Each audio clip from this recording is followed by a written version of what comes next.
Hello दोस्तों, आपका बहुत-बहुत एक बार फिर से स्वागत है और मुझे बहुत ही खुशी हो रही है कि ये जो हमारी एक सीरीज़ चल रही थी इन्वेस्टमेंट को लेकर के म्यूचुअल फंड पे, उसमें आप लोगों के बहुत प्यार के लिए बहुत-बहुत थैंक यू। एंड सबसे बड़ी बात दोस्तों ये है कि वो जो छोटे-छोटे पार्ट्स में आ रहा था इन्वेस्टमेंट का काफ़ी लोगों को प्रॉब्लम हुई, जिसमें मेरे को ये पता चला कि एक ऐसी वीडियो बनाई जाए जिसमें सारी इन्फॉर्मेशन आपको एक ही साथ मिल जाए। तो ये बहुत प्यार और आपके रिक्वेस्ट के लिए थैंक यू सो मच।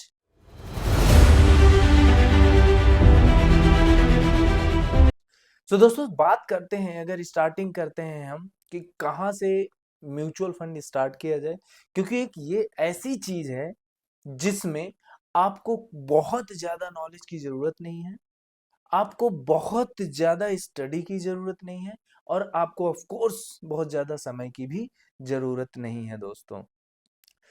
आपका ये अपना खुद का चैनल है शिवकांत तिवारी नाम से, और आप बहुत अच्छे से इसे जानते हैं और ग्रो कर रहे हैं, लर्न कर रहे हैं, इन्वेस्ट कर रहे हैं। तो दोस्तों बात अगर करते हैं कि इन्वेस्टमेंट के लिए कौन सा प्लेटफॉर्म सही रहता है म्यूचुअल फंड के लिए, तो सबसे पहले अगर हम बात करते हैं तो बहुत से अलग हैं। हम जैसे जानते हैं कि अपने बैंक के थ्रू हम इन्वेस्ट कर सकते हैं म्यूचुअल फंड में, उसमें कोई दिक्कत नहीं है। दूसरा, हम डीमैट का जो हमारा अकाउंट होता है जिससे हम स्टॉक की ट्रेडिंग करते हैं, हम उससे भी म्यूचुअल फंड में इन्वेस्ट कर सकते हैं। एंड थर्ड वन, जैसा कि बहुत से छोटे छोटे से प्लेटफॉर्म है, एक एग्जाम्पल के लिए मैं देता हूँ आपको, इसमें पूरी स्वतंत्रता है कि आपको कौन सा प्लेटफॉर्म चुनना है जो आपके लिए बेटर हो। कोई इसमें ऐसा नहीं है कि रिटर्न अलग मिलेगा, रिटर्न सब में लगभग, अगर आप एक पर्टिकुलर एरिया में लगाते हैं तो सबका रिटर्न सेम होता है।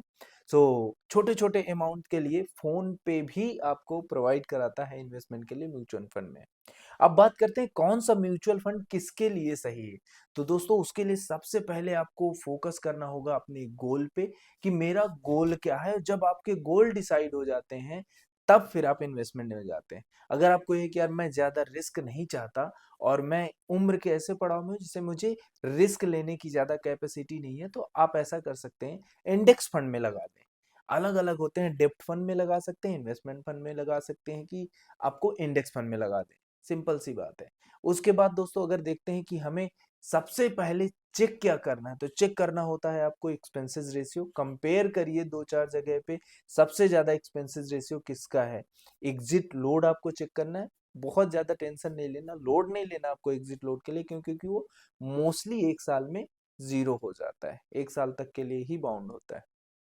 उसके बाद अगर बात करते हैं हम कि मेरे को किस सेक्टर में जाना है, तो जो बूम कर रहा है, अभी तो स्टॉक मार्केट थोड़ा सा डाउन जा रहा है, लेकिन जब हम आगे बढ़ते हैं तो लॉन्ग टर्म के लिए होता है। जब 10 साल, 15 साल, 20 साल के लिए जब हम इन्वेस्ट करते हैं तो सबसे बेटर होता है इंडेक्स फंड में डाल दो। नहीं तो आप जो ग्रो कर रहा है उस सेक्टर में जा सकते हैं। अभी जैसे टेक्नोलॉजी बहुत तेजी से आगे बढ़ रहा है, जिसमें एआई भी इंक्लूड है, और हमारी जो इलेक्ट्रिक कार्स हैं उसमें भी बहुत से, तो जो कुछ टेक्नोलॉजी के फंड हैं वो उसमें भी आते हैं और बड़ा अच्छा रिटर्न आगे देके जाने वाले हैं।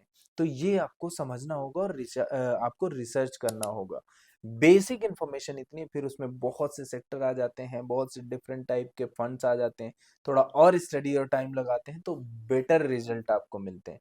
बट अगर सिंपल आप स्टार्ट करना चाहते हैं, आपसे आपको नहीं पता कि क्या है, एक प्लेटफॉर्म पकड़िए, एक छोटा सा अमाउंट फिक्स करिए आपको जितना इन्वेस्ट करना है, और उसके बाद एक प्लेटफॉर्म पकड़ लीजिए और उसमें इन्वेस्ट करना शुरू कर दीजिए। टेंशन लेने की जरूरत नहीं है, उतना ही इजी है जितना आप पैसा गूगल पे से किसी को ट्रांसफर करते हैं या ऑनलाइन किसी को ट्रांसफर किया जाता है, बस उतना ही इजी है ये। जब डेट आप फिक्स कर देते हैं, वो डेट पे आपके अकाउंट से वो अमाउंट कट करके और वो म्यूचुअल फंड को चला जाता है। जो छोटे छोटे अमाउंट म्यूचुअल फंड इकट्ठा करते हैं उनके मैनेजर्स हम जैसे हजारों लोगों से, वो एक बड़े फॉर्म में लगा देते हैं, और उन्हीं का काम होता है सारा सरदर्द लेना, कहाँ पे कितना पैसा आपका लगाना है, किस सेक्टर में लगाना है, कौन सी कंपनी में लगाना है, सब कुछ वही देखते हैं। सो टेंशन की जरूरत आपको बिल्कुल नहीं। तो दोस्तों मैं उम्मीद करता हूं कि पूरी इंफॉर्मेशन आपके काम की इसमें मिल चुकी होगी। अगर आपको इसमें वैल्यूबल चीजें मिलती हैं और आपको वैल्यू लगती है जो हम मेहनत कर रहे हैं, जो बना रहे हैं, तो आप चैनल को सब्सक्राइब करना, लाइक करना ना भूलें। आप अपना सपोर्ट देते रहिए, हम हैं यहाँ पे आपको सर्व करने के लिए, फाइनेंशियली एम्पावर करने के लिए। अपना बहुत सारा ख्याल रखिए, इन्वेस्ट करते रहिए और आगे बढ़ते रहिए। Thank you so much.